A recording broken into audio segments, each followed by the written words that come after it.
When I was looking for my late wife's necklace, the only thing I had left of her, my daughter coldly announced, "The necklace has been sold. I needed the money for a vacation." Shocked by her betrayal, I called the pawn shop to get it back. They said, "Sir, you won't believe what we found when we opened the locket on the pendant." This secret revealed the truth about my family. Before we continue, please subscribe to the channel and write in the comments what time it is where you are now. I stood in my bedroom staring at the empty velvet box, my hands trembling against the open drawer. The box sat there like an accusation, its cream satin interior holding nothing but the ghost of what should have been there, Eleanor's necklace, the gold chain with the heart locket she'd worn every single day for 40 years, gone. Downstairs, Jennifer's voice cut through the morning air, sharp commands about breakfast. Michael's laughter boomed from the living room, some sports announcer yelling underneath. Amber's phone conversation drifted up the stairs, complaints about being stuck here, about Phoenix being boring, about wanting to get back to California already. Today was Eleanor's birthday, 3 years since she'd passed, and I'd planned to spend the morning alone with that necklace, the only piece of her I had left that still felt warm somehow. Instead, I faced this hollow box and the chaos of my family, treating my home like their personal hotel. I pulled the drawer out completely, dumping socks onto the bed. Nothing. Got on my knees, checked under the dresser. Dust and an old receipt. My chest tightened. I moved to the closet, patting down coat pockets, checking shoe boxes on the shelf. My breathing came faster. The bathroom next. I yanked open the medicine cabinet, pulled out the drawers beneath the sink. Q-tips scattered across the tile floor. Where was it? Where was it? I checked impossible places. The nightstand drawer I'd already searched twice. Behind the headboard. Under the mattress. My hands shook harder now, that steady tremor of panic I hadn't felt since the hospital, since those last hours with Eleanor, when nothing I did could stop what was coming. 42 years of marriage, and that necklace was all I'd kept. Her clothes donated, her books given to the library, her garden tools rusting in the shed because I couldn't bear to use them. But the necklace, I kept that in its box, safe, untouched, except on days like today when I needed to remember her face. I walked downstairs, each step deliberate. In the living room, Michael sprawled across my couch, feet up on the armrest, bag of chips balanced on his chest. He didn't look up.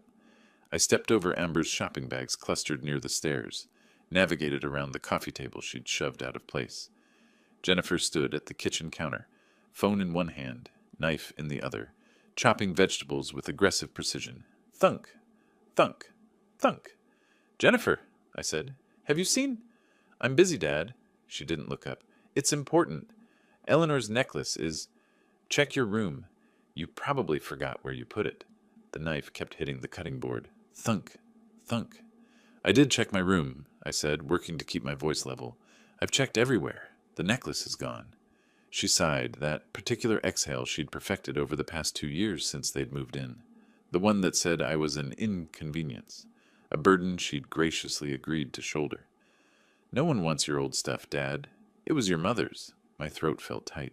"The only thing I kept." "Then you should have been more careful with it." I stood there watching her chop celery into violent little pieces, and something in my chest went cold. Not hot anger, cold, like the temperature dropping before a storm. "Jennifer, please!" I made myself say it quietly. "I need to know what happened to it." She finally stopped, set down the knife, turned to face me, and her eyes held no warmth at all. Hadn't in years, really, but I'd been fooling myself, hadn't I? Telling myself this was still my daughter, Eleanor's daughter, the girl who used to bring us dandelions from the yard. "Fine," she said. "I sold it. Dessert something pawn shop, over on Thomas Road." The words didn't make sense at first. Sold it. My daughter sold Eleanor's necklace. What? "We needed $800 for Hawaii. You said no when I asked, so I found another way." Her voice held no apology, no recognition that she'd done anything wrong. She picked up the knife again, resumed chopping. From the living room, Michael's voice drifted over, lazy and satisfied. "It was just sitting there, Wilbur. Eleanor's gone. Dead people don't need jewelry." He didn't even sit up to say it. Kept his eyes on the television, scratched his stomach, reached for another handful of chips. The casual nature of it somehow made it worse than if he'd been angry, confrontational. This was just obvious to him. Of course they'd sold it. Why wouldn't they? On the stairs, Amber laughed, that bright, empty sound of someone who finds genuine pain hilarious. "Grandpa, you're being dramatic. It's just a necklace. Mom got us an awesome vacation." I looked at her, really looked. 23 years old, Eleanor's granddaughter, and she had the same empty eyes as her mother. When had that happened? Or had I just been refusing to see it? "Your grandmother wore that every day for 40 years, I said quietly. Amber shrugged, already turning away, phone back to her ear. "Well, now someone else gets to wear it. Circle of life, or whatever." I stood in my kitchen in the house Eleanor and I had bought in 1985, the house we'd filled with 42 years of memories, and looked at these three people, my daughter, her husband, her daughter. They stared back with the collective expression of people waiting for an inconvenience to remove itself. I turned and walked to my bedroom, closed the door behind me with a soft click, sat on the edge of the bed. The empty velvet box sat on the dresser where I'd left it. I picked it up, opened it, closed it, opened it again, closed it. The mechanical motion calmed something in me. Or maybe it wasn't calm. Maybe it was something else entirely. My hands had stopped trembling. I sat there for a long time, the box resting on my knees, and felt something shift inside my chest. Not breaking. I'd broken 3 years ago when Eleanor died. This was different. This was a settling, a hardening, a clarity I hadn't possessed an hour ago. They'd sold Eleanor's necklace for a vacation. Jennifer had gone into my bedroom, into my private drawer, taken the one thing I treasured, and exchanged it for spending money. And Michael and Amber saw nothing wrong with that. Nothing at all. I stood, placed the box carefully back on the dresser, and reached for my phone on the nightstand. My hands stayed steady as I opened the browser and typed, "Pawn Shops Phoenix." My finger hovered over the phone screen, scrolling through the list of pawn shops scattered across Phoenix. The empty velvet box sat beside me on the bed, a small square witness to what I was about to do. My hand didn't shake anymore. That surprised me more than anything else from this morning. I started calling. The first shop, Lucky Star Pawn, didn't have it. The woman who answered sounded bored. The second shop, Cash Express, put me on hold for 6 minutes before telling me no. The third had closed permanently. The fourth didn't answer.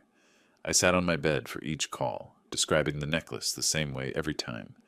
Gold chain, heart locket. Inscription inside reads, "Forever, W&E. 14 karat. Bought yesterday, probably." Each time, I thanked them politely and moved to the next number. Jennifer's voice occasionally drifted up from downstairs, giving orders to someone. Michael's sports announcers provided a steady background rumble. I ignored it all. The sixth call went differently. "Desert Gold Pawn, this is Harold. I'm looking for a gold necklace with a heart locket," I said. "It was sold to you yesterday." A pause. "Oh yes, I remember that piece. Beautiful craftsmanship. Are you the husband?" My chest tightened. "I am. My wife passed 3 years ago." "I'm very sorry." His voice held genuine sympathy. "Sir, there's something you should know about that locket." I straightened. "What do you mean?" "When I was examining it, the locket opened. There was a small note inside." The room tilted slightly. "A note? I didn't know it opened." "I removed it carefully, didn't want to damage it. Has numbers written on it. Bank something. 40 years. 40 years of marriage, and I'd never known the locket opened. Eleanor had worn it against her skin every single day, and I'd never thought to look for a clasp, never tried to open it." "Did you tell the woman who sold it?" I asked. "She was already gone." Honestly, I'm not sure she knew the locket opened either. She seemed in a hurry. Of course she had. Jennifer racing to convert my wife's jewelry into vacation money. She probably hadn't even looked at it closely, just saw gold and dollar signs. "I need to buy it back," I said. "How much?" I gave her $800. Fair value is closer to $1,200. It's 14 karat gold, and the craftsmanship is exceptional. "I'll pay the $1,200. Can I get it today?" "Come by any time before 6. I'll hold it for you. And sir," he paused, "I won't resell this to anyone else. It's yours."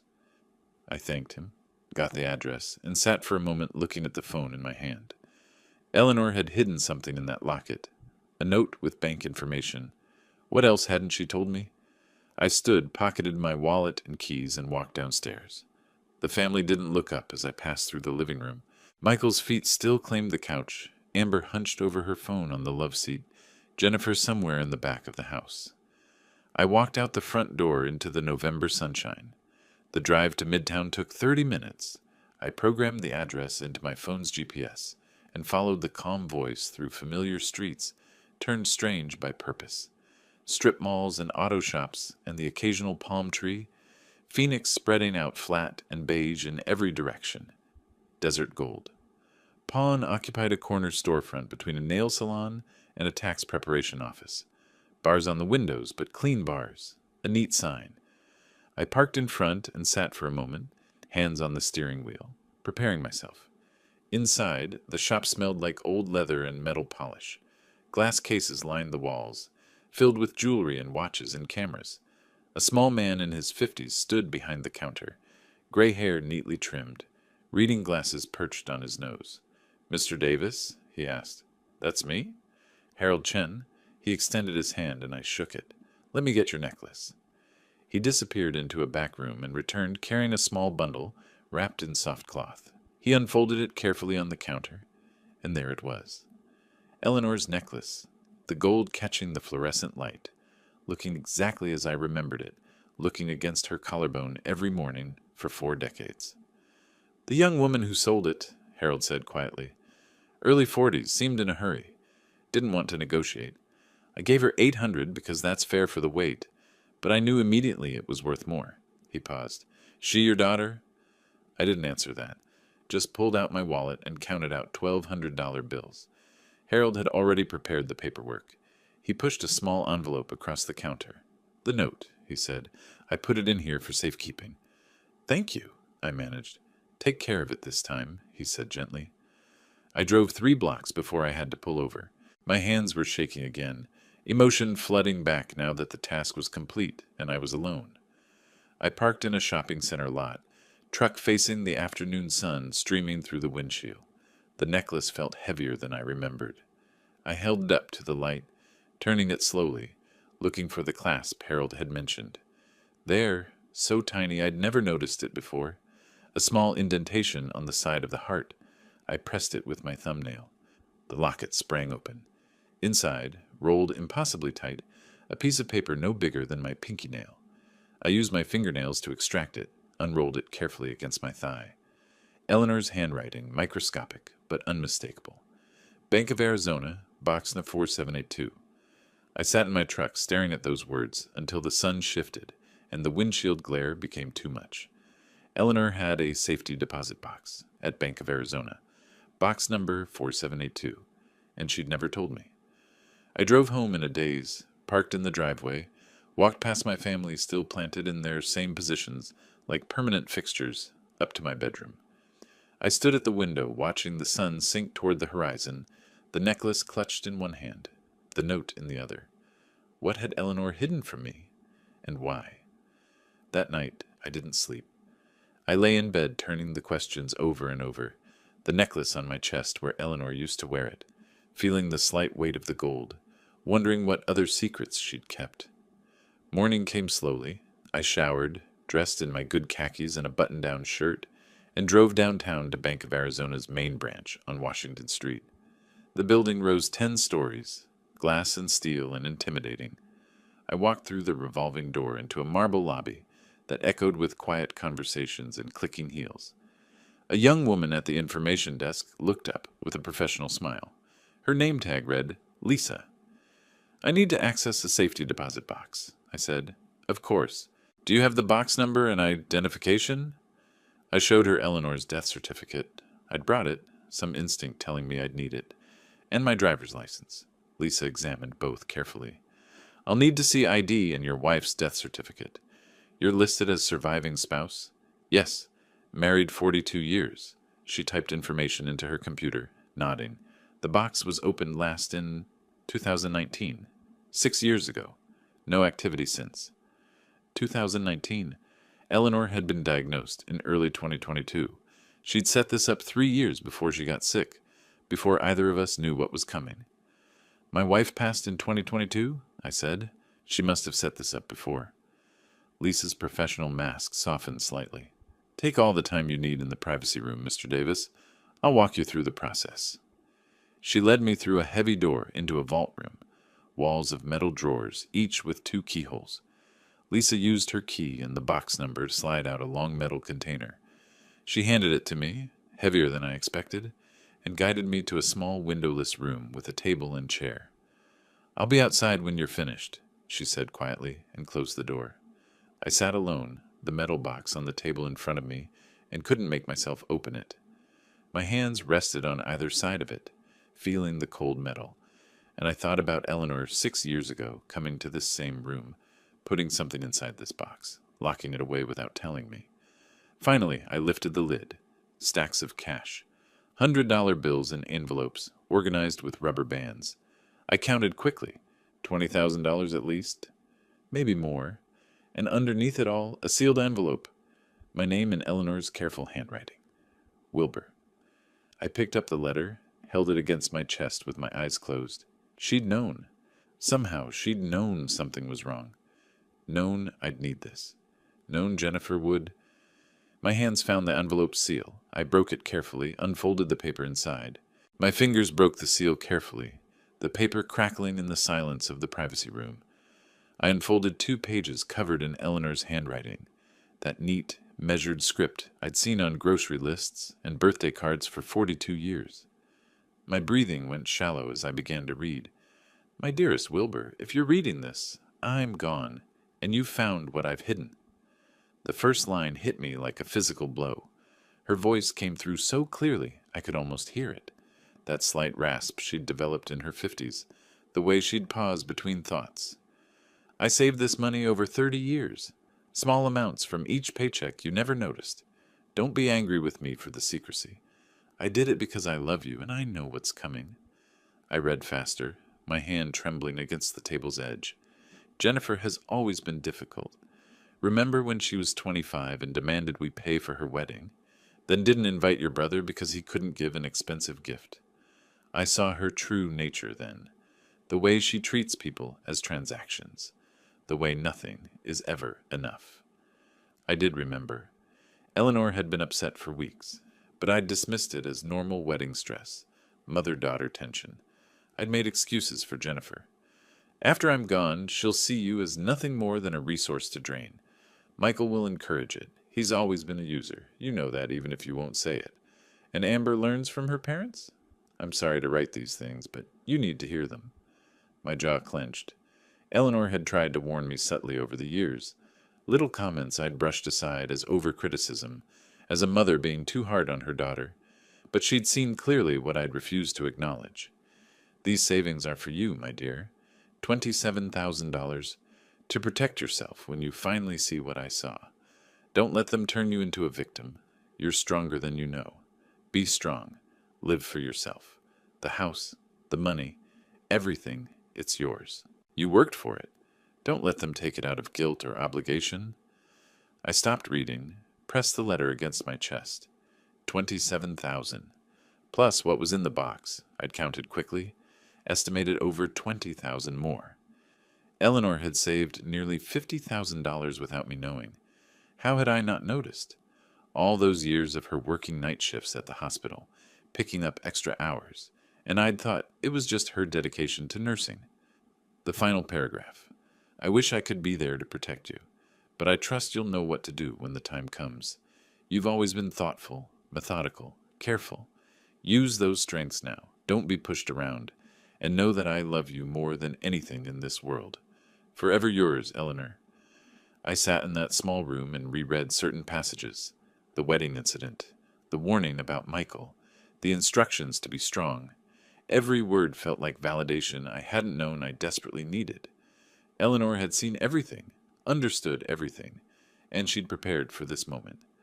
I folded the letter precisely, placed it in my jacket pocket, over my heart.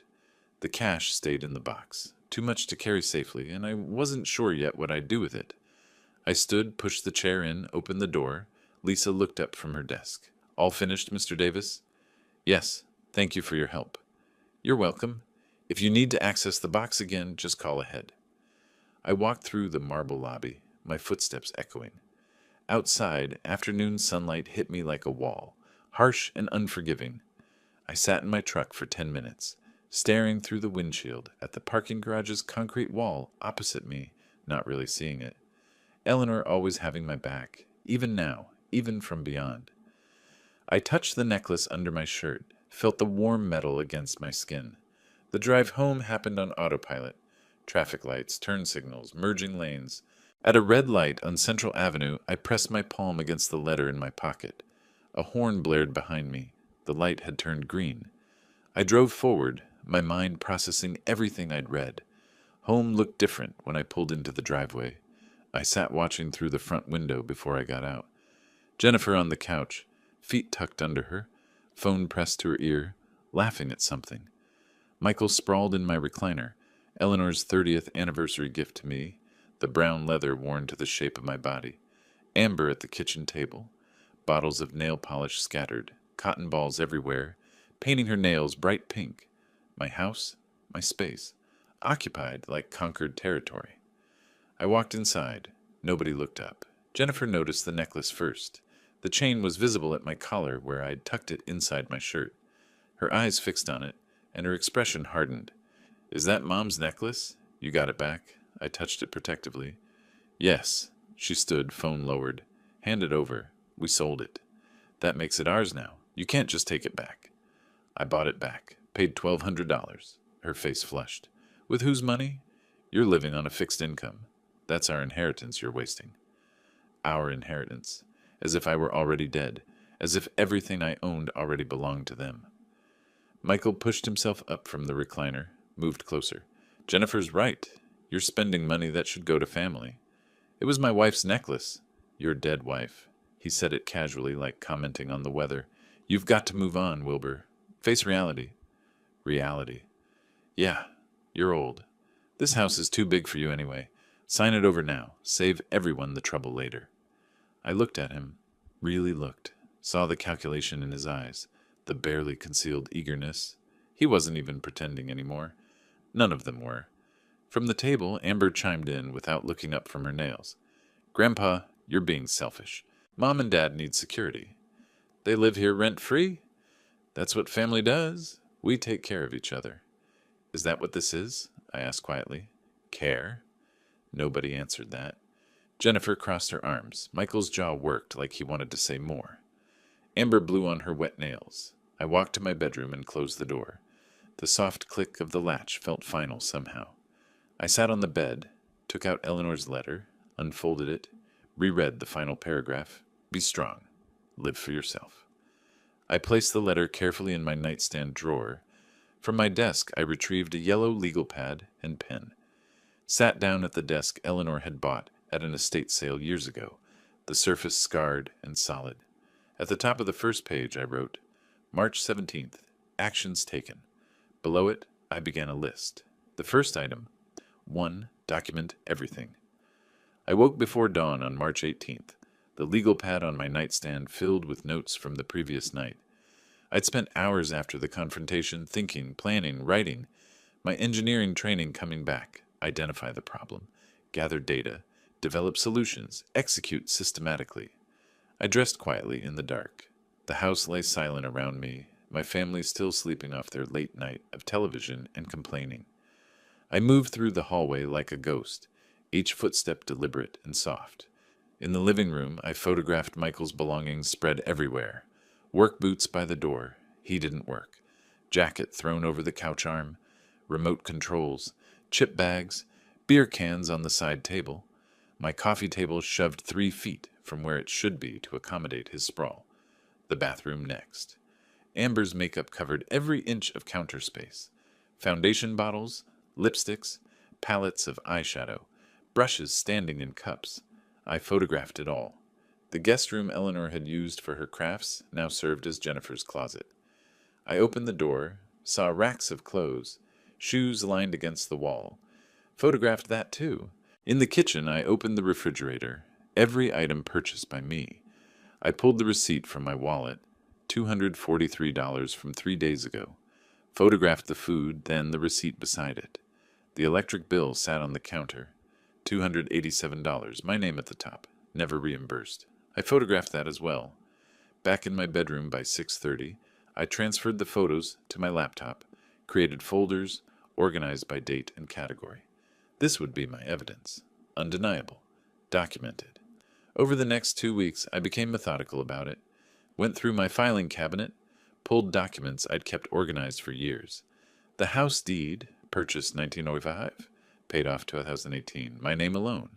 Property tax records, all current, all paid by me. Utility bills going back 3 years, everyone showing zero contribution from Jennifer's family.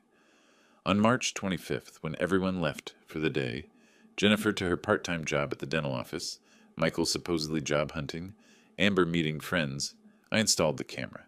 I'd researched Arizona law carefully. Single-party consent for recording. My house, my right to secure it.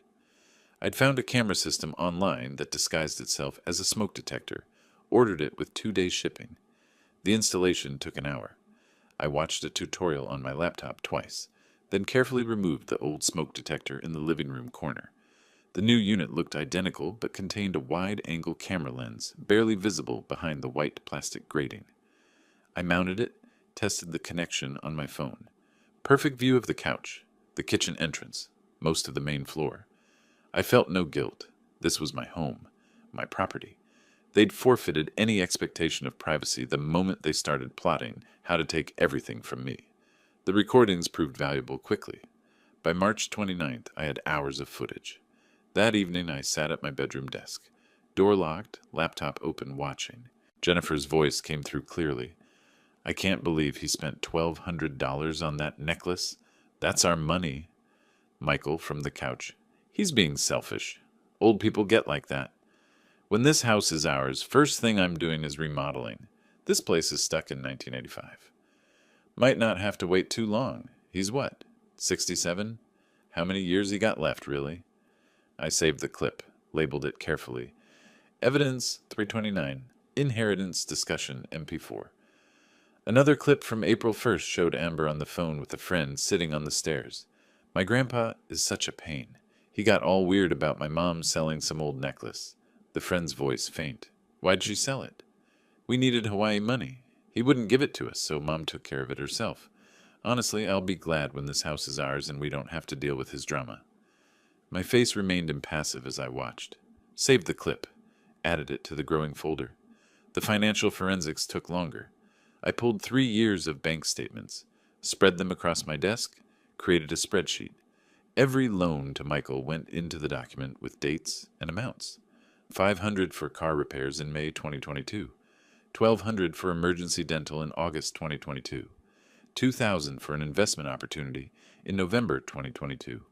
On and on, month after month. I added formulas. Watched the total climb. By the time I finished, the number at the bottom read, $18,500. The actual repayment column contained nothing but zeros. I printed the spreadsheet, added it to my evidence folder. Found Jennifer's credit card statements mixed with my mail. She'd been using my address without asking. The Hawaii trip itemized clearly. $4,200 including flights, hotel, excursions, plus the $800 from selling Eleanor's necklace. By early April, my folder had grown thick with documentation. Photographs, videos, financial records, property documents, everything organized with tabs and labels. I sat at my desk one evening, the folder open before me, and knew it was time. I picked up my phone, searched Elder Law Attorneys Phoenix. Patricia Morrison's practice appeared third in the results. Protecting senior rights, experienced elder law attorney. I called the next morning. Her receptionist scheduled me for April 3rd at 2 p.m. The office building downtown rose 12 stories, glass and steel reflecting the desert sky. I parked in the garage, took the elevator to the 3rd floor. Patricia Morrison's name on a glass door, neat reception area with leather chairs and legal journals on a side table. The receptionist showed me to Patricia's office. She stood to greet me, 50-ish gray-streaked dark hair pulled back, business suit, reading glasses on a chain around her neck. She shook my hand firmly, gestured to a chair across from her organized desk. Mr. Davis, tell me what's going on. I placed my evidence folder on her desk. My daughter and her family have been living in my house for 3 years. They don't pay rent or contribute anything to expenses. They've been exploiting me financially, and they're waiting for me to die so they can take everything. Patricia's expression didn't change. She opened the folder, began reviewing documents, made notes on her own legal pad, asked questions in a sharp, efficient manner. Do they pay anything toward household expenses? No? Have you asked them to leave? Not formally. Good. We'll do this properly. She continued through the folder, watching video clips on my laptop, examining the spreadsheet, reading the property documents. 20 minutes of silence except for her occasional questions. Finally, she looked up. Mr. Davis, this documentation is excellent. Very thorough. How long has your daughter's family lived there? 3 years since my wife passed. And they've never paid rent, utilities, or contributed to household expenses? Not a dollar. Jennifer says family doesn't charge family. Patricia nodded, writing. Did you invite them to live there permanently, or was it supposed to be temporary? Temporary. Just until they found a place. That was 3 years ago. She set down her pen, folded her hands. Under Arizona law, they're tenants at will. You can establish rental terms at any time. What if they refuse to pay? Then we have grounds for eviction. But we do this by the book. Everything documented, everything legal. How long does eviction take? If they contest it, maybe 3 months. But with your evidence of their behavior, the financial exploitation documented this thoroughly. I don't think it'll take that long. Most people leave when they realize you're serious. I touched the necklace under my shirt. Eleanor's presence still guiding me, still protecting. My retainer is $3,000, Patricia said. That covers initial filings, drafting the rental agreement, and the first phase of eviction proceedings if needed. That's fine. She studied me for a moment. You're certain you want to do this? They're your family. My wife warned me this would happen. I should have listened sooner. Patricia pulled a retainer agreement from her drawer, placed it in front of me with a pen. Then let's get to work. I signed with a steady hand, my signature firm across the bottom line, slid the document back across her desk. She took it, placed it in a folder, her movements precise and professional. I'll have the rental agreement drafted by next week. We'll serve it formally and see how they respond. I stood, shook her hand again. Thank you. Don't thank me yet. This is just beginning. I walked out of her office into the hallway. The door closed behind me with a soft click that felt like something ending and something else beginning. The war had officially started. A week after signing Patricia's retainer, I sat at my bedroom desk reviewing the rental agreement she'd emailed. 3 pages, professionally formatted, dense with legal language. I read every clause twice, then a third time. Rent, $1,500 monthly, payable by the 1st of each month. Payment of 50% of utility costs. Respectful behavior toward the property owner and peaceful enjoyment of the premises. 30-day notice period if tenant fails to comply with stated terms. The market rate for comparable space in Phoenix ran around $2,200. Patricia had explained the strategy. Make the terms reasonable so no judge could call them punitive. This wasn't about gouging Jennifer. This was about establishing my rights as property owner and their status as tenants. I touched the necklace under my shirt. Eleanor would approve of this methodical approach. I clicked reply, typed, "This is perfect. Let's proceed." Hit send without hesitation. Patricia arranged for official service. On April 10th at 2 in the afternoon, a woman arrived at my door carrying a leather portfolio. Professional attire, all business. Deborah Klein, notary public. Jennifer appeared behind me. "Who's this?" I stepped aside, let Deborah enter. She moved to the dining table, opened her portfolio, removed the rental agreement and her notary seal. Jennifer hovered, suspicion radiating from her. "Ms. Thompson, I'm here to serve you with a rental agreement for this property." Deborah's voice carried formal weight. "Please read it and sign acknowledging receipt." Jennifer snatched the document. Her eyes moved rapidly across the first page. Her expression darkened with each line. $1,500 a month? Utilities? This is insane.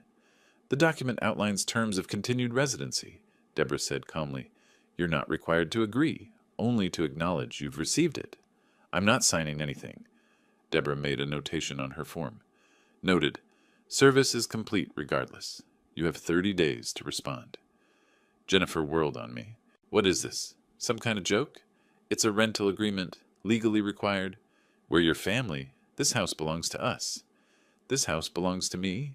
The deed is in my name. You are tenants. Tenants? Tenants? How dare you?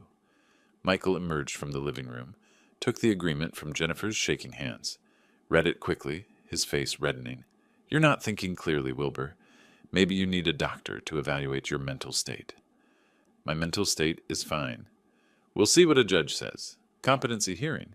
We'll get guardianship. You're welcome to try. He stepped closer, using his height advantage. You have no idea what you're starting, old man. Deborah gathered her materials efficiently, clearly accustomed to hostile situations. She left without ceremony. The door closed behind her with a definitive click. The terms are reasonable, I said into the silence. Below market rate for rent in this neighborhood.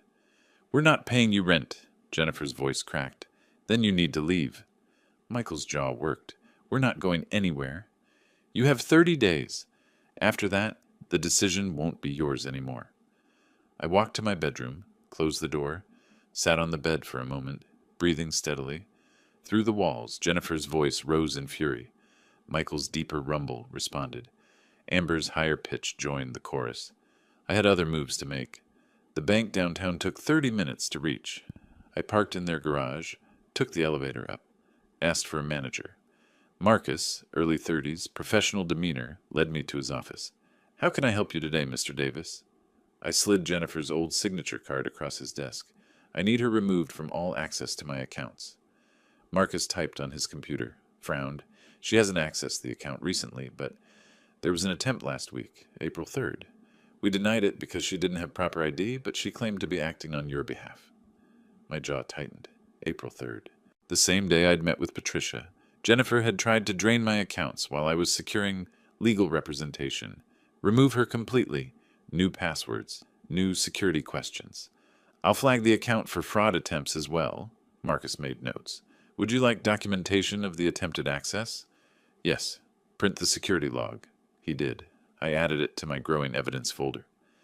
The next morning I met with Andrew Morrison, an estate specialist Patricia had recommended. His office occupied the second floor of a quiet building near Camelback Mountain. Andrew reviewed my existing will, everything to Jennifer, drafted 5 years ago, and set it aside, pulled out fresh documents. You're certain about these changes? Completely certain. I initialed each page. 3 beneficiaries: the Phoenix Homeless Coalition, the Memory Research Foundation, and the Arizona Elder Rights Advocacy Center. Organizations that did actual good in the world. Jennifer would receive nothing. Andrew witnessed my signature, applied his notary seal, sealed the document in an envelope, handed me a copy. Effective immediately, Mr. Davis. Thank you. Back home, I avoided the living room where my family congregated, heard Jennifer on the phone. I know, Mom's lawyer might help. I didn't know Eleanor's family attorney, but I doubted he'd take Jennifer's side once he understood the situation. The next few days, I documented everything. Michael accidentally blocking me in hallways. Jennifer going through my mail. I found several pieces opened and refolded, hidden in the kitchen drawer under dish towels, including Patricia's letter with detailed legal strategy. Federal crime, mail tampering. I photographed the violated envelopes, the hiding place, everything. April 14th, evening. I tried leaving my bedroom for dinner. Michael leaned against the wall directly outside my door. Excuse me. He didn't move. We need to talk about this rental nonsense. Move, please. He shifted slightly. Not enough. What if I don't? I'll call the police. He laughed. For what? I'm standing in a hallway. He eventually moved, but the message was clear. The hallway camera captured everything. His deliberate positioning, his refusal to move, his threatening posture. That same night, he escalated further. I was making tea in the kitchen when he entered, getting too close, invading my space. When I tried to step around him, he shoved me. Not hard enough to knock me down, but enough to make me stumble against the counter. Careful, old man. Accidents happen at your age. The rear camera captured it perfectly, his hand making contact, my body shifting from the force, his satisfied smirk. I didn't respond. Took my tea to my bedroom, locked the door. At my desk, I compiled everything methodically. Video of Michael blocking my door. Video of the push, clear assault, photos of intercepted mail, bank notifications about Jennifer's access attempt. I created a folder, emergency eviction evidence, with organized subfolders. Wrote an email to Patricia detailing each violation. Attached the complete folder. Her response came within minutes. Call me immediately. This changes everything. I called. She answered on the first ring. Wilbur, the push is assault. The mail tampering is federal. The bank fraud attempt is elder exploitation. What does this mean? It means we're not waiting 30 days. I'm filing for emergency eviction based on domestic violence and financial abuse. How fast? Court hearing within 2 weeks. Bring all your evidence. They're going to regret escalating this. April 15th. Another notification from my bank appeared in my inbox. Jennifer had made a second attempt to access my account, this time claiming I'd granted her power of attorney. The bank denied it, flagged it as potential elder fraud. I forwarded the email to Patricia. Subject line, escalation.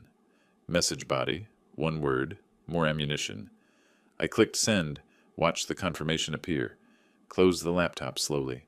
Through my bedroom door, Jennifer and Michael's voices rose in argument, planning their next move, no doubt, still believing they held some cards. They had no idea what was coming. The next morning, I walked into my kitchen to find Jennifer sitting at the table with a stranger, a man in a cheap suit, briefcase open, papers spread before him. Jennifer's eyes were red-rimmed, tissues crumpled in her fist. She looked up.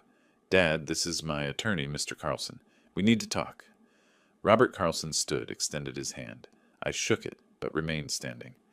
Mr. Davis, I've reviewed the rental agreement you served on my client. He gestured to a chair. I didn't sit. I believe there's room for negotiation. The terms stand. Jennifer made pleading gestures from her seat. Carlson glanced at her, then back to me. Sir, may I speak frankly? He didn't wait for permission. You're well within your rights. The house is titled in your name alone. The rental terms are reasonable, actually below market rate. My legal advice to my client is to comply with the agreement or relocate. Jennifer's face crumbled. That can't be right. Tell him he's wrong, Dad. He's not wrong. Carlson closed his briefcase with a decisive snap. Ms. Thompson, your father owns this property outright. You're not on the deed, not on the mortgage history. There's no adverse possession claim after only 3 years. Familial relationship doesn't create property rights. Legally, you're a tenant at will, and he's establishing formal terms. But I'm his daughter. I have rights. Not to his property. I'm sorry. Carlson stood. Mr. Davis, if you'll excuse me. He left quickly, clearly wanting distance from Jennifer's mounting hysteria. The moment the door closed, Jennifer turned on me. I can't believe you're doing this. Mom would be devastated. Your mother left me a letter. She warned me about you. Jennifer froze. What letter? You're lying. She knew exactly who you were. She was right about everything. Her tears stopped as if a switch had flipped. Her voice hardened. You're going to regret this. She stormed to the guest room, slammed the door. I heard her on the phone immediately, voice rising and falling in complaint. Over the next days, she launched a systematic campaign. Knocked on my bedroom door midday, transformed into vulnerability. Clutched tissues, eyes swimming with manufactured tears. Dad, please, I'm not sleeping. I'm developing chest pains. The stress is killing me. She reached for my hand. I kept mine at my side. I've given up so much to be here with you after Mom died. How can you do this to me? I looked at her performance with detachment. Eleanor's letter had inoculated me against this manipulation. You have 29 days left. I closed the door. Her sob sounded fake, even through the wood. Michael's approach was different. More direct, more physical. I tried leaving my bedroom the next morning. He was in the hallway, leaning against the wall, directly in front of my door. Not quite blocking it, but close enough that I'd have to squeeze past him. Excuse me. He didn't move. We need to talk about this rental nonsense. Move, please. He shifted his weight. Not enough to create passage. What if I don't? I'll call the police. For what? I'm standing in a hallway. His smile held no warmth, waiting to use the bathroom. That a crime? He eventually moved, but not before making me turn sideways to pass. The hallway camera captured his deliberate positioning, his calculated intimidation. That afternoon, I found my mail in the kitchen drawer again. 3 days' worth, including another letter from Patricia. already opened. My hands shook as I photographed the evidence. Federal mail tampering. I sent the photos to Patricia immediately. The social pressure came from Amber. She'd been posting regularly since the rental agreement was served, crafting a narrative of victimhood for her followers. My neighbor, Mr. Chen, approached me at the mailbox. "Wilbur, I saw some posts online. Your granddaughter said, 'Well, is everything all right?' 'Everything's fine, Tom.' She made it sound like you're having some kind of episode. Memory problems, maybe? I'm establishing rental terms for my property, that's all." His expression showed he didn't quite believe me. "Right. Well, if you need anything—" He walked away quickly, leaving me standing alone with my mail. Across the street, Mrs. Patterson saw me, turned, and went inside without her usual wave. Amber's campaign was working. The neighborhood was turning against me based on lies posted to social media. April 14th was when Michael crossed the final line. I was making tea in the kitchen. He entered, moved too close. When I tried to step around him, he put his hand on my chest and pushed. Not hard enough to knock me down, but enough to make me stumble backward against the counter, enough that I had to catch myself on the edge. "Careful, old man. Accidents happen at your age." I said nothing, took my tea and left. Behind me, Jennifer's voice. "Michael, not in the house." But the camera had captured everything, his hand making clear contact. My body forced backward, his threatening tone. In my bedroom, I sat at my laptop and methodically compiled the evidence. Video clips organized by date and severity, photos of tampered mail, screenshots of bank fraud notifications, Amber's social media posts archived. I created a comprehensive timeline document, cross-referencing each incident with supporting evidence. Everything organized, everything documented, everything ready for court. I emailed the complete package to Patricia. Her response came quickly. "Perfect timing. Emergency hearing is scheduled for May 2nd, 2 weeks away. They won't know what hit them." That same afternoon, another notification arrived from my bank. Jennifer had attempted to access my account again, claiming I'd granted her power of attorney. The bank denied it, flagged the account, contacted me to verify. I called them immediately, confirmed the fraud attempt, requested full documentation. They sent it within the hour. I forwarded it to Patricia with one word in the message body. "More ammunition." Her reply, "This is textbook elder financial exploitation. Combined with the assault and mail tampering, we have an overwhelming case. Start packing their belongings mentally. They're done." I stood at my bedroom window watching the sun sink toward the western mountains. Phoenix spread out below in the amber light, the city where Eleanor and I had built our life together, where we'd raised Jennifer, bought this house, worked and saved and planned for a future we'd thought would be peaceful. In the living room, I could hear my family arguing, Jennifer's voice sharp with panic, Michael's defensive rumble, Amber whining about having to move. They still thought they were winning, still believed their tears and threats and social media posts would force me to capitulate. They had no idea the trap had already closed around them. I touched Eleanor's necklace through my shirt, felt the warm gold against my skin, and allowed myself the smallest smile. 2 weeks until the hearing, 14 days until justice arrived. I could wait. 2 weeks later, I sat in a courtroom watching Judge Margaret Stone review documents at her bench. The emergency hearing had arrived. Patricia sat beside me, 2 accordion folders on the table before her. Across the aisle, Jennifer huddled with Carlson and Michael, all 3 avoiding my gaze. Judge Stone looked up, steel gray hair framing sharp eyes that had clearly seen through countless family disputes. "I've reviewed the evidence submitted by Ms. Morrison. The videos are particularly disturbing." Carlson stood.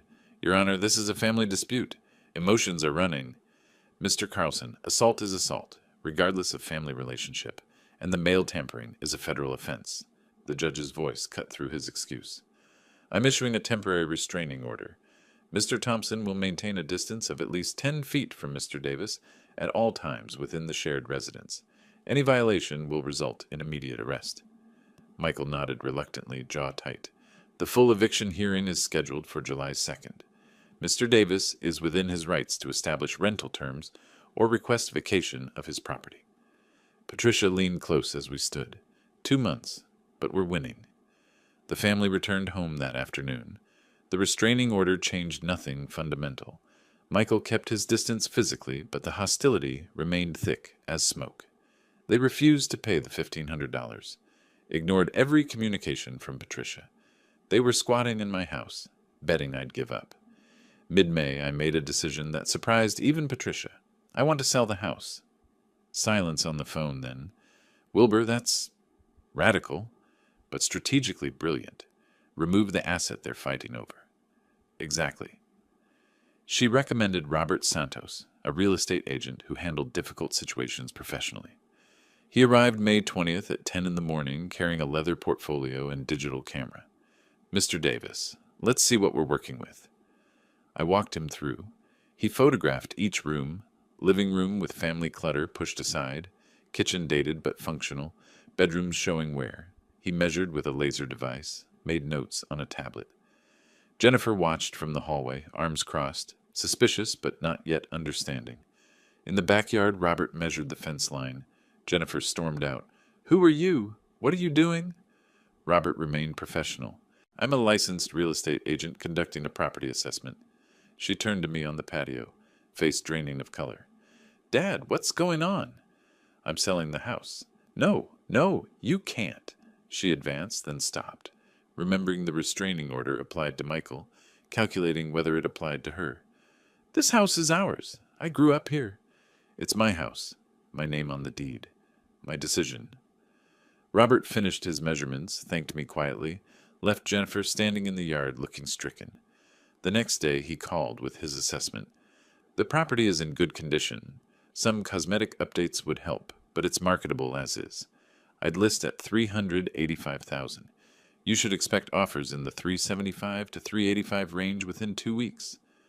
"How fast can we move?" "List it tomorrow. With the Phoenix market, you'll have offers by the weekend." "Do it." A week later, Robert returned with a company truck and assistant. They installed a large sign in the front yard, bright red and white, impossible to miss. "For sale," in bold letters, Robert's photo and phone number below. Jennifer watched from the living room window, face twisted with rage and disbelief. Within hours, the listing went live online. My phone buzzed with a notification. "Your property is now active on the MLS." I showed Patricia via video call. She smiled. "Perfect." The first showing happened 3 days later. A young couple, Sarah and Marcus Chen, both in their early 30s, walked through awkwardly. I'd retreated to my bedroom, but I could hear them moving through the house. Jennifer's family stayed put, glaring at the intruders. Michael deliberately sprawled on the couch, making them uncomfortable. The young woman's voice drifted down the hall. "Are the current occupants included?" Robert's diplomatic response. "The property will be vacant at closing." Despite the hostility, they were interested. Robert called me that evening. "They're making an offer, $383,000. $2,000 under asking, but they're pre-approved and want a fast close." "Accept it." "You're sure? You don't want a counter for the full asking price?" "Speed matters more than $2,000. "Accept it." Meanwhile, Jennifer made desperate attempts to build a defense. I watched from my window as she approached Mrs. Patterson on the sidewalk. Their voices carried across the yard. "Mrs. Patterson, I need your help. My father is trying to evict us. Can you testify that I've been caring for him?" Mrs. Patterson's discomfort was visible, even from a distance. "Oh dear, I'm not sure I can do that. You've seen me here. You know I take care of him." "Jennifer, honey, I've seen you and your family living in his house. I haven't seen much. Caring, if I'm honest. You don't understand the situation." "I think I understand it just fine." Mrs. Patterson walked away quickly. Jennifer tried 2 more neighbors with similar results. Nobody would testify to something they hadn't witnessed. Late May, I met Robert at a coffee shop to finalize the acceptance. He spread the purchase offer across the small table, multiple pages of legal documents, pointed to signature lines highlighted in yellow. Initial here, here, and here. Sign at the bottom. I picked up his pen, a heavy silver instrument, initialed 3 pages carefully, signed my full name on the acceptance page. Wilbur Davis. My signature was firm, unhesitating. Robert countersigned as agent, slid the documents into his portfolio. "I'll submit this to their agent today. Closing is scheduled for August 15th. We shook hands. As I walked out into the bright June sun, my phone buzzed. A text from Patricia. July the 2nd is 3 weeks away. Are you ready? I typed back one word. Yes. I woke before dawn on July 2nd, dressed in the dark suit I'd worn to Eleanor's funeral 3 years earlier. Straightened my tie in the mirror, seeing my own face older now, harder somehow. I touched the necklace under my shirt, felt the warm gold through the fabric. Today was the day. Patricia met me in the courthouse hallway at 9. She wore a sharp business suit, carried those same accordion folders, now even thicker with evidence. We have everything we need, she said. Video evidence, financial records, medical documentation, witness statements from neighbors. Jennifer arrived moments later with Carlson, Michael, and Amber. We sat on opposite sides of the hallway, not speaking. The silence felt appropriate. At 10, we filed into the courtroom. Judge Stone took her bench, reviewed papers briefly, looked up. Ms. Morrison, you may proceed. Patricia stood at the podium. A screen had been set up for video presentation. She played the clip of Michael pushing me against the counter. The judge leaned forward, watching intently. This was recorded April 14th, the day before we filed for emergency relief. She switched to the financial spreadsheet. These are documented loans totaling $18,500 over 3 years, not $1 repaid. Next came my medical records. Blood pressure 152 over 95, documented stress-related symptoms. Physician notes indicate patient reports, hostile home environment. Each piece built an undeniable narrative. Carlson stood when Patricia finished, attempted to humanize Jennifer. Your Honor, my client has been living in her childhood home. There was an understanding, Judge Stone interrupted. Was there a written agreement establishing this understanding? No, but verbal agreements about property occupation need to be formalized. Mr. Davis attempted to do exactly that with the rental agreement. Your client refused. She gestured for him to sit. I've heard enough. The courtroom went still. I've reviewed all submitted evidence. The financial exploitation is clear and documented. The video evidence shows a pattern of intimidation and harassment. Judge Stone looked directly at Jennifer. Ms. Thompson, you were given reasonable rental terms. You refused. You were given multiple opportunities to vacate voluntarily. You refused. Jennifer's hands gripped the table edge. I'm granting the eviction. You have 30 days until August 1st. If you're not out by then, the sheriff will execute the order. Jennifer started crying. Michael stared straight ahead, stunned. Amber reached for her phone before the bailiff cleared his throat, meaningfully. Outside the courtroom, Jennifer approached me in the hallway. Her face was blotchy, mascara smeared. Dad, please don't do this. We'll change. We'll pay the rent. It's too late for that. Where are we supposed to go? That's not my problem anymore. How can you be so cold? We're your family. I looked at her, really looked, seeing Eleanor's features in her face, but none of Eleanor's warmth.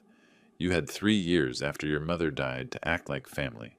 You chose to act like parasites instead. She recoiled as if I'd slapped her. Patricia touched my arm. Wilbur, we should go. The sale moved forward on its own timeline. Mid-July, a home inspector walked through with Sarah and Marcus Chen following. Jennifer's boxes were already stacked in corners, the reality of departure setting in. The inspector checked electrical panels, plumbing foundation. Water heater is older, roof has maybe 5 years left. Nothing major. Sarah asked me quietly, Have you lived here long?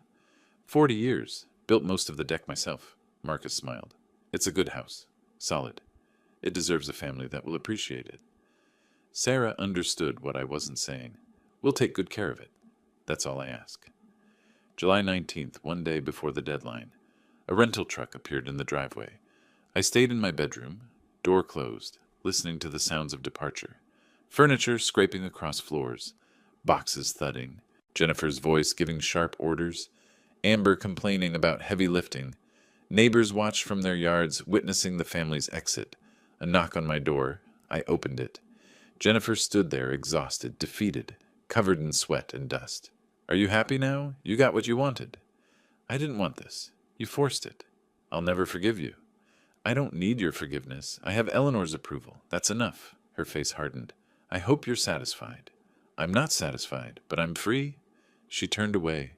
Minutes later, the truck's engine roared to life. I watched from my window as it pulled out of the driveway, taking my daughter away perhaps for the last time.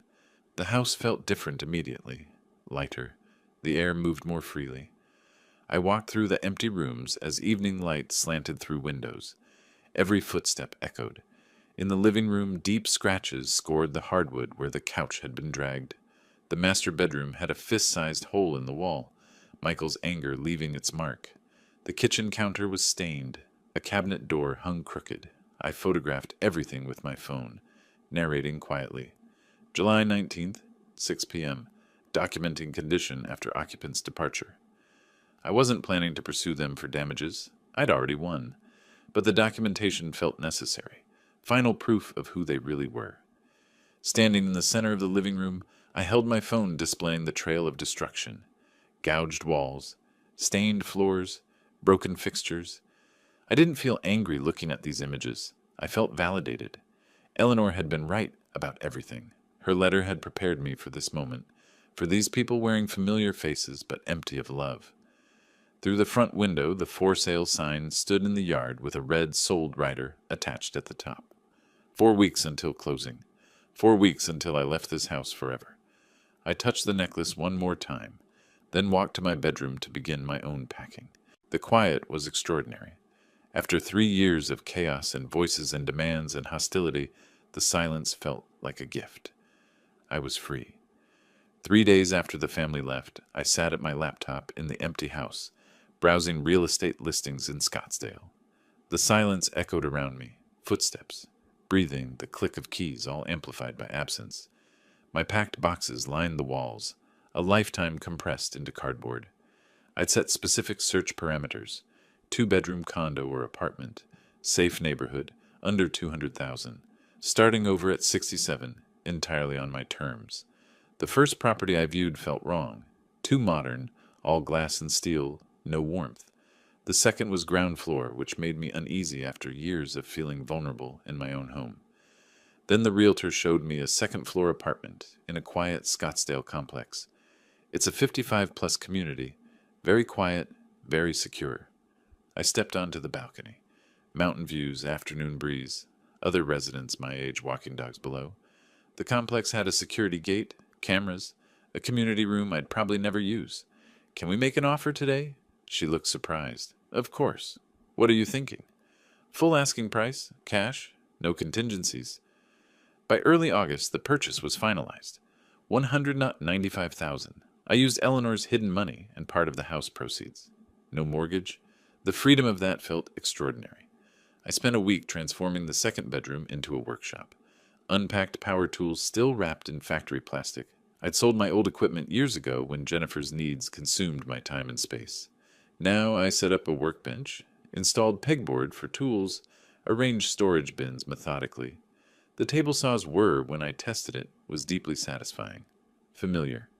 I selected oak for my first lumber purchase, began cutting pieces for a shadow box, for Eleanor's necklace. Sawdust filled the air. For the first time in years, I was creating something, rather than managing someone else's chaos. August 15th arrived, closing day. I met Sarah and Marcus Chen at the title company.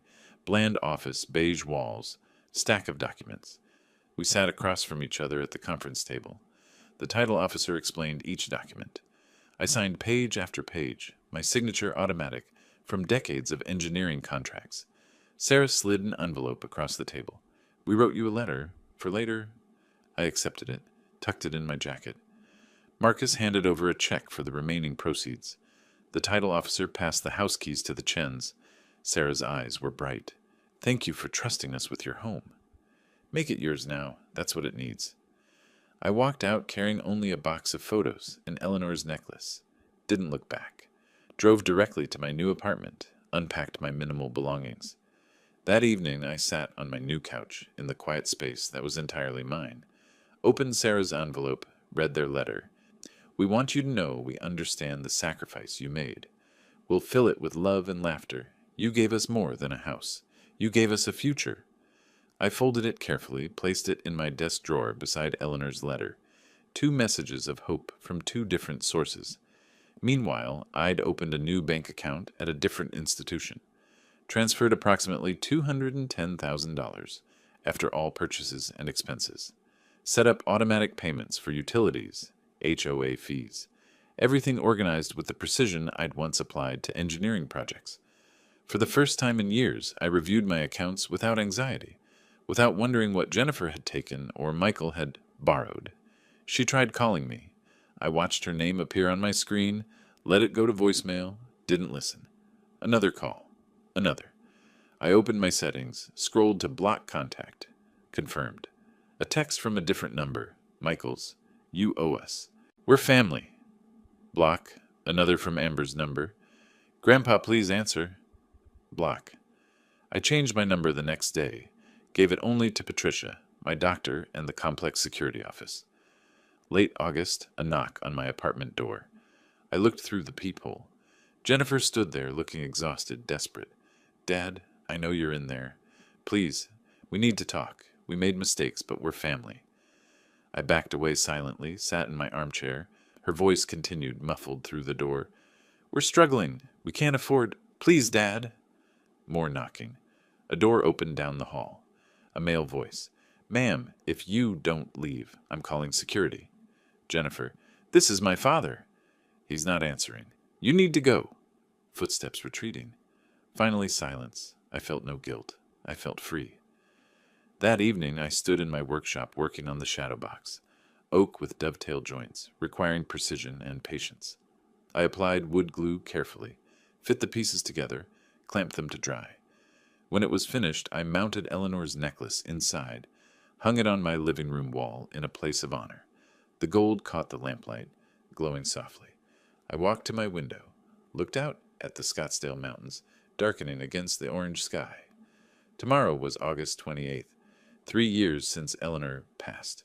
I had plans for that anniversary. Good plans, peaceful plans. 2 days before Eleanor's anniversary, I sat in Patricia Morrison's office one last time. She slid a document across her desk, my newly finalized will. It's official. Everything goes to the 3 charities, as you specified.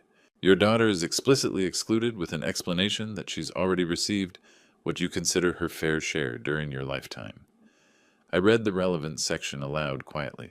To my daughter, Jennifer Davis Thompson, I leave nothing, as she has already received substantial financial support during my lifetime and has demonstrated through her actions that she values my assets more than our relationship.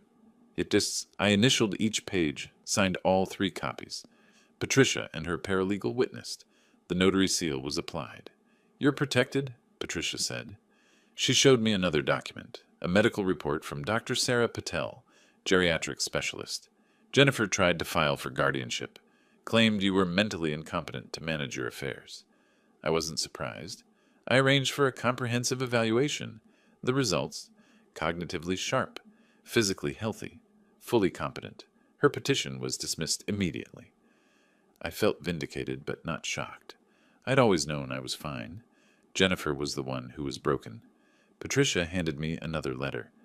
This came from Carlson yesterday, requesting family mediation to repair relationships. I read it once. The desperation was transparent. Jennifer needed money, hoped reconciliation might lead to some inheritance. No, I said simply. I'll draft a response declining. The matter is closed. Thank you, Patricia. For everything, she smiled. It was my pleasure, Wilbur. You deserve justice. August 28th arrived. 3 years exactly since Eleanor's death. I woke before dawn in my new apartment, made coffee in my small kitchen. The familiar ritual felt right. I carefully removed Eleanor's necklace from the shadow box, held it in my palm. The metal was cool, the heart-shaped locket perfect. I opened it. The tiny space where her note had been hidden was empty now, but I remembered every word. I sat in my armchair, necklace in one hand, her letter from my desk drawer in the other. Read it again. Be strong. Live for yourself. I did it, Eleanor, I whispered to the quiet room. I'm free. Tears came, not from sadness, but release. She'd saved me even after death, given me permission to choose myself over obligation. You were right about everything. Thank you for not giving up on me. I returned the necklace to its place of honor on the wall, where it caught the morning light. That afternoon, I met Dennis Morrison at a Starbucks in Scottsdale, an old friend from my engineering days, someone I'd lost touch with when Jennifer's family consumed my life. He was there first, gray hair, warm smile. We shook hands, the gesture turning into a brief hug. I tried calling you a few times over the years, Dennis said as we sat with our coffee. Always went to voicemail. I was occupied. My daughter and her family moved in after Eleanor died. Understanding dawned in his expression. Ah, that kind of occupied. We talked for 2 hours, about Eleanor, about engineering projects from decades past, about Dennis's grandchildren. Finally, I said, I'm living alone now, by choice. Dennis grinned. Good for you, Wilbur. That wasn't living before. No, but it is now. How about chess next Thursday? Prepare to lose. You're on. It was the first social engagement I'd made for myself in years. That evening I stood in my workshop, working on an oak box, dovetail joints, requiring precision and patience. I'd built the shadow box for Eleanor's necklace.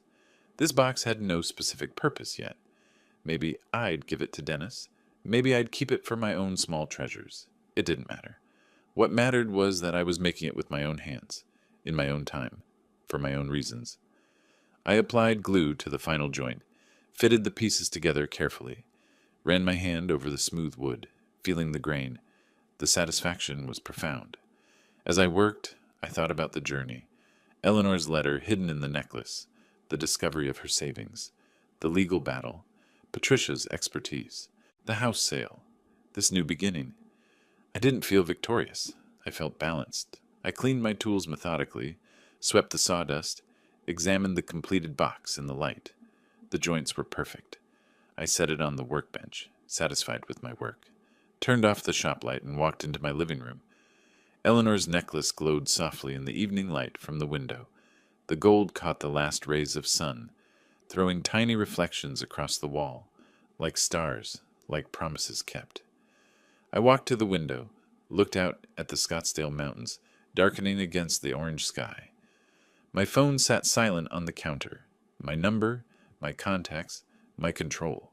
Tomorrow I'd meet Dennis for chess. Next week I'd finish another project in my workshop. The month after that, who knew? The future was unwritten, and for the first time in years that felt like freedom rather than fear. I touched my shirt where the necklace used to rest against my chest. It was on the wall now, visible, honored, but no longer armor. I didn't need armor anymore. I smiled, a genuine, peaceful smile, and turned toward my kitchen to make dinner. Just for myself. Exactly enough.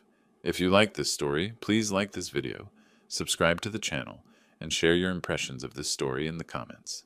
To listen to the next story, click on the box on the left. Thank you for watching.